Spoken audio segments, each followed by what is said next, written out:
अध्यक्ष महोदय, एक तो माननीय मंत्री जी के जो जवाब में देख रहा था उसमें उन्होंने पहले कहा कि राजस्व नक्शों वन नक्शों में सीमाएं अंकित कर दी गई हैं। दूसरी बात उन्होंने ये लिखा भी कि उसी में लिखा है कि वन व्यवस्था अधिकारी द्वारा इसकी निराकरण संबंधित कार्रवाई की जा रही है। फिर तीसरा उन्होंने ये भी लिखा उसमें जो जवाब में आया कि धारा 5 से 19 की कार्रवाई प्रचलन में है। उसके बाद ये भी बताया कि मुख्य सचिव कार्यालय से 24 जुलाई 2004 को, जिसको कि 25 साल हो गए, 25 साल में जिसमें कि ये लिखा गया था उनके पत्र में कि 6 महीने के अंदर इसको निराकरण किया जाए, लेकिन 6 महीने तो क्या 25 साल होने के बावजूद भी आज भी उसका निराकरण नहीं हुआ है।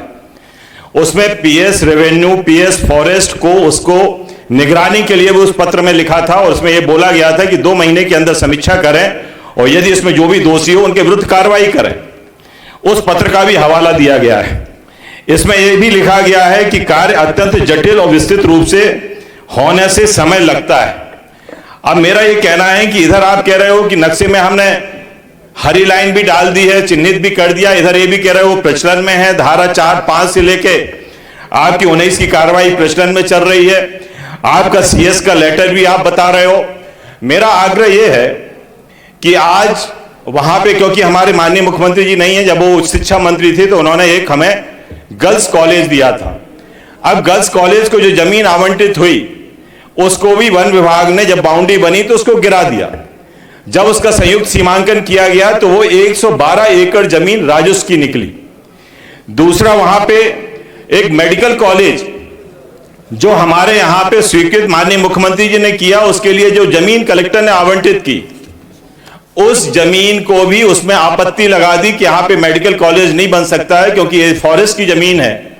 और जब उसका संयुक्त सीमांकन हुआ तो 111 एकड़ जमीन राजस्व की निकली।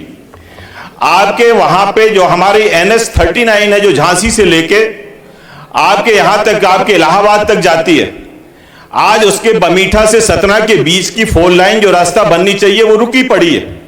उसका मूल कारण है कि जो हमारा घाट सेक्शन है वहां पे आपके जंगल विभाग की जो आपत्ति है, अभी कलेक्टर महोदय ने एक उसका सर्वे जो रिपोर्ट निकाली 1975 जो नोटिफिकेशन है फॉरेस्ट का, उसमें से 36 एकड़ से ज्यादा जमीन राजस्व की है जिस पे फॉरेस्ट डिपार्टमेंट आपत्ति लगा रहा है और जिस कारण से वो रोड नहीं बन पा रही है। सिर्फ इतना ही नहीं, आपके जो जल जीवन मिशन की जो टंकी है उसको भी रोक दिया गया, जिस कारण से आज हमारा लास्ट 10 में हमारा जिला चल रहा है। और इसलिए मैं ये कहना चाहता हूं कि ये तो हो गई आपके विकास की बात। जहां तक राजस्व के लेके बात है तो 1,500 हमारे ऐसे पट्टे हैं, पट्टेधारी भूमि स्वामी हैं, जिनको आपके राजस्व की जमीन से बेदखल करके उनको उनके ऊपर सीमा डाली जा रही है, उनको बाहर भगाया जा रहा है। और इसलिए ऐसे 451-15 ऐसे हमारे वन व्यवस्थापन के पट्टे हैं जिनको राजस्व में आज तक अमल नहीं किया गया है। इसके साथ साथ वन से जो राजस्व ग्राम बने, आज उनको भी कोई सुविधाएं, चाहे खाद बीज की हो, किसान सम्मान निधि हो या केसीसी हो, वो इसलिए नहीं मिल पा रही क्योंकि राजस्व रिकॉर्ड में उसको दुरुस्त नहीं किया गया है। मेरा आग्रह यह है माननीय मंत्री जी, क्योंकि बड़े बेबाक और बड़े स्पष्ट और संवेदनशील, क्योंकि ये पन्ना का, क्योंकि 43% आपने बोला जंगल है, ये तो जिले का आंकड़ा बताया आपने, लेकिन यदि मेरी विधानसभा में देखें तो 60% जंगल है, 40। मैं वही प्रश्न पे आ रहा हूं। मेरा आग्रह यह है कि आज 1,500 से ज्यादा लोगों को, भूमि स्वामी वालों को बाहर किया जा रहा है और आपके सीएस, आपका एक लेटर 1/5/2024 को हमारे पीएस आपके फॉरेस्ट ने यहां से सर्कुलर जारी किया और उसमें यह लिखा है कि जब तक फॉरेस्ट सेटलमेंट नहीं हो जाता है, जब तक किसी भी भूमि स्वामी को बेदखल नहीं किया जाएगा। यह आपका 1/5/2024 का पत्र है जो हमारे पीएस फॉरेस्ट ने यहां से भेजा है और ये सभी डीएफओस को गया है। उसके बावजूद भी आज हालात ये हैं कि कलेक्ट्रेट हो या मेरा ऑफिस हो, सैकड़ों हजारों की संख्या में लोग आ रहे हैं क्योंकि 1,500 से ज्यादा लोगों को वहां से बेदखल हो रहे हैं। तो मैं माननीय मंत्री से पूछना चाहता हूं कि जब आप इसमें खुद एक्सेप्ट कर रहे हो कि यह अत्यंत जटिल और विस्तृत है, धारा 4 से लेकर 19 की कार्रवाई प्रचलन में है, तो मैं ये चाहता हूं कि ये लगातार, क्योंकि हमारे माननीय मुख्यमंत्री जी के कार्यालय से भी एक पत्र गया था, उसमें भी ये लिखा था कि 15 दिन के अंदर इसका निराकरण करें। वो पत्र की कॉपी भी मेरे पास है। तो मैं तो सिर्फ इतना पूछ रहा हूं कि क्या अलग से कोई वन व्यवस्थापन अधिकारी नियुक्त करके पन्ना में ये फॉरेस्ट और वन का जो आपका वन और राजस्व की सीमाओं का विवाद है, इसको एक समय सीमा में निराकृत करेंगे और इसको कब तक आप फॉरेस्ट सेटलमेंट ऑफिसर या वन व्यवस्थापन अधिकारी को नियुक्त कर देंगे। और इसके साथ साथ मैं ये कहना चाहता हूं कि जब तक आपका ये सेटलमेंट नहीं हो जाता है, तब तक क्या वहां पे जो बेदखली की कार्रवाई जंगल विभाग के द्वारा की जा रही है उसको रोका जाएगा, जो कि 1/5 को PS फॉरेस्ट ने भेजा है। इस पे मैं जवाब चाह रहा हूं माननीय मंत्री जी का। माननीय मंत्री जी। अध्यक्ष महोदय, माननीय विधायक जी ने बड़ी चिंता की है, थोड़ी इसमें दिक्कत तो आ रही है, परंतु मैंने अपने प्रश्न के उत्तर में बताया माननीय अध्यक्ष महोदय कि हमारे SDO राजस्व विभाग और वन अधिकारी जहाँ भी ऐसी दिक्कत आती है तो वहाँ सर्वे करते हैं और उसमें निराकरण करते हैं। कोई दूसरे अधिकारी की हमें ज़रूरत नहीं है अभी। तो जहाँ भी इनके ऐसे गांव हैं, और मैं आपको सदन में कह रहा हूँ, माननीय मुख्यमंत्री डॉक्टर मोहन यादव की सरकार है, एक भी आदिवासी को वहाँ से हटाया नहीं जाएगा। उनका सर्वे करेंगे, हम सक्षम अधिकारी है, कलेक्टर भी हम बहुत प्रयास कर रहे हैं, मेहनत कर रहे हैं, और एक भी किसी कर्मचारी हमारे जिनके पास पट्टे हैं फॉरेस्ट को, उनको नहीं हटाएंगे, संयुक्त इसका सर्वे करवाएंगे। दूसरा कोई प्रश्न है? मैं बार बार ये कह रहा हूं कि 25 साल हो गए सचिव के यहां से जो सर्कुलर जारी हुआ, जिसमें 6 महीने के अंदर सीमांकन होना था। 1/5/2024 का प्रमुख सचिव फॉरेस्ट का लेटर गया है, जिसमें कि किसी को बेदखल न किया जाए जब तक कि फॉरेस्ट सेटलमेंट नहीं हो जाता है। और उसके बाद भी 1,500 रेवेन्यू के पट्टा, वन व्यवस्थापन तो छोड़िए आप, उनको जो अमल, वो तो अभी भी 415 पड़े हैं, वो अभी भी अमल नहीं हुए राजस्व रिकॉर्ड में। आपके खुद के जो 1950 से पट्टे मिले हैं, जिनके ऋण पुस्तिका हैं, उनको बेदखल किया जा रहा है, उसमें ग्रीन लाइन डाली जा रही है। तो मेरा ये आग्रह ये है, मैं माननीय मंत्री जी, आप जो भी आपको दिया हो जवाब फॉरेस्ट वाले बोर्ड से वो आप बोल रहे हो, मेरा आज वहां का ज्वलंत मुद्दा है, सबसे संगीन मुद्दा है। या तो मैं समस्या के साथ खड़ा हूं या उसका समाधान ढूंढूं, और मैं आज समाधान के लिए आपके बीच में आया हूं। मैं अध्यक्ष जी को धन्यवाद देना चाहता हूं कि एक संवेदनशील मुद्दा को आपने हमारे सदन में रखने का मौका दिया, मैं हृदय से आभारी हूं। मैं सिर्फ ये चाहता हूं कि एक फॉरेस्ट सेटलमेंट ऑफिसर, वन व्यवस्थापन अधिकारी, क्योंकि वहां पे जो डिप्टी कलेक्टर है वो आपके साथ होने चाहिए, 5 ही हैं। वो SDM अपना काम करेगा कि वन व्यवस्थापन का काम करेगा। आप अलग से CM साहब जब भी वहां पे जाते हैं, चाहे तत्कालीन हो चाहे वर्तमान हो, आज सबसे पहली मांग वहां पे होती है वन व्यवस्थापन और सीमा का विवाद के लिए कोई अधिकारी नियुक्त करें।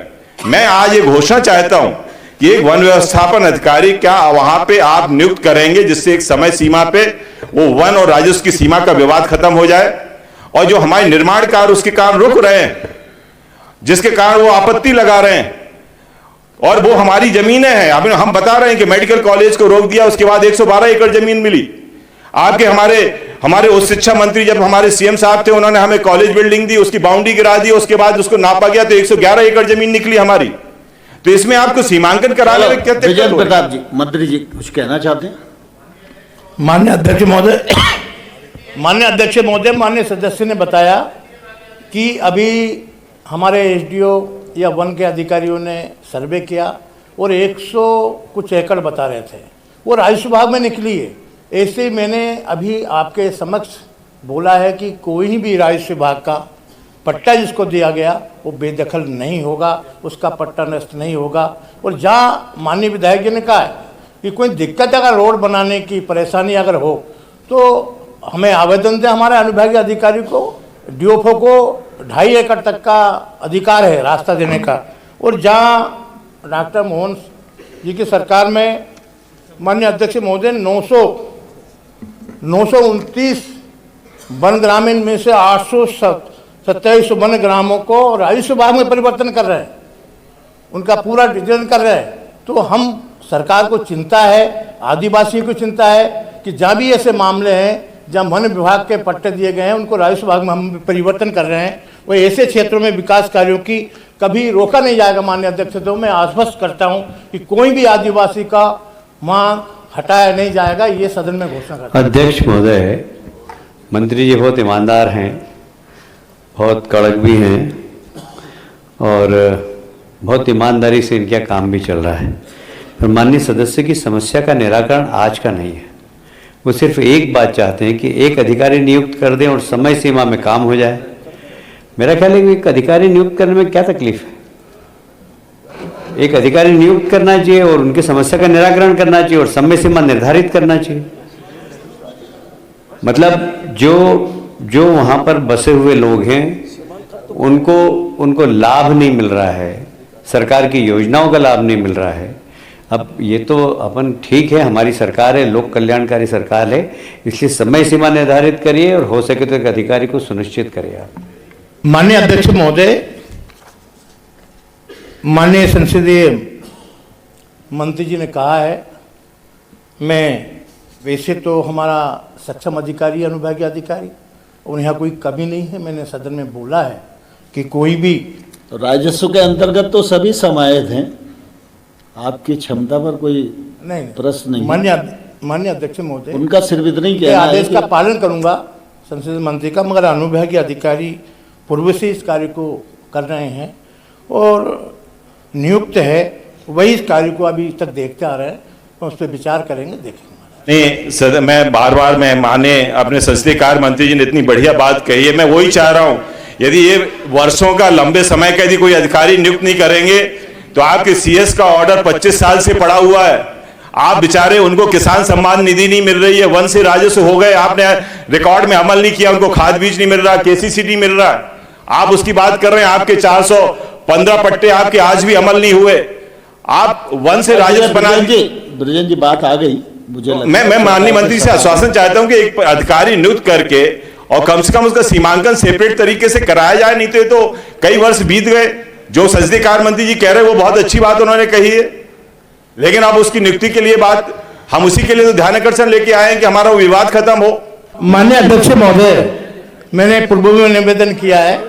माननीय मंत्री जी, मेरा सिर्फ इतना ही आग्रह है कि ये जनहित का विषय है, इसलिए आप पीएस को एक बार निर्देशित करिए कि इस विषय की विस्तृत समीक्षा कर लें और विधायक जी को समीक्षा के समय उपस्थित रखें, जिससे कि जो आवश्यक निराकरण की दिशा बन सके उस दिशा को बना के जनहित का मामला निराकृत करें। मैं कह रहा हूं कि जो हमारे जो राजस्व के जो वन व्यवस्थापन के पट्टे हैं वो अमल कर लेंगे क्या राजस्व में, जो अमल के लिए बचे हैं? ये बेसिक कितने राजस्व के पट्टे दिए माननीय अध्यक्ष महोदय, मैंने पूर्व में भी कहा, अब भी कह रहा हूं कि उनको सारे जो पट्टे अमल में किए जाएंगे। राजस्व के नहीं, वन व्यवस्थापन के पट्टे जो राजस्व हो गए हैं उनको अमल करना है। राजस्व के तो